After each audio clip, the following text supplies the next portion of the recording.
അസ്സലാമു അലൈക്കും. നമ്മളെ നാട്ടിൽ നിന്ന് കുറച്ച് ദിവസം മുമ്പ് ഒരു സുഹൃത്ത് ഹജ്ജിന് വേണ്ടിയിട്ട് നടന്നു വന്നിട്ടുണ്ട്. 200-ലേറെ കിലോമീറ്ററുകൾ നടന്നുകൊണ്ട് ഇർഷാദ് സലീം നമ്മളിലേക്ക് അടുത്തുകൊണ്ടിരിക്കുകയാണ്. നമ്മളെ സുഹൃത്തിന്റെ കല്യാണം കഴിഞ്ഞിട്ട് കാസർഗോഡ് നിന്ന് വരികയാണ്. അപ്പോൾ എന്തൊക്കെ പാട് വരി. നമ്മളെ കൂടെ നമ്മളെ നിസാർ വലിയരുണ്ട്, നമ്മളെ സുഹൃത്ത് ഷെഫീഖ് ഉണ്ട്. വരി വെയിലല്ല. അപ്പോൾ എന്തൊക്കെയാണ് ഇതിനെ പാട്? മാസ്ക് ഒന്നും മാറ്റിക്കണം, കുഴപ്പമില്ല, മാസ്ക് മാറ്റിക്കണം.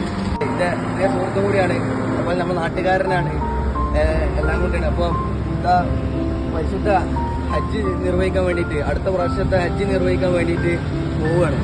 അപ്പോൾ എല്ലാവരും ഇവന് ഈ വൈകുന്നേരം നടന്നു പോവുകയാണ്, ഒറ്റക്കായിട്ട് കാൽനടയായിട്ട് നടന്നു പോവുകയാണ്. അപ്പോൾ കഴിവിൻ്റെ പരമാവധി ആളുകൾ ഇവന്റെ ആ യാത്രയിൽ എല്ലാവിധ സപ്പോർട്ടുകളും സഹായങ്ങളും ചെയ്തു കൊടുക്കണമെന്ന് അഭ്യർത്ഥിക്കുകയാണ്. ഈ യാത്രക്ക് എല്ലാവിധ ഭാവങ്ങളും ഞങ്ങൾ നേരാണ്. നമ്മുടെ നാട്ടിലുള്ള ആളുകളെല്ലാവരും യാത്രയാക്കിയിട്ട് നടന്നു പോകുന്നതാണ്. 2-3 ദിവസമായിട്ട് കുടുംബത്തിന്റെ വീടുകളിലൊക്കെയാണ് സ്റ്റേ ചെയ്യുന്നതും കാര്യങ്ങളൊക്കെ ആയിട്ടുള്ളത്.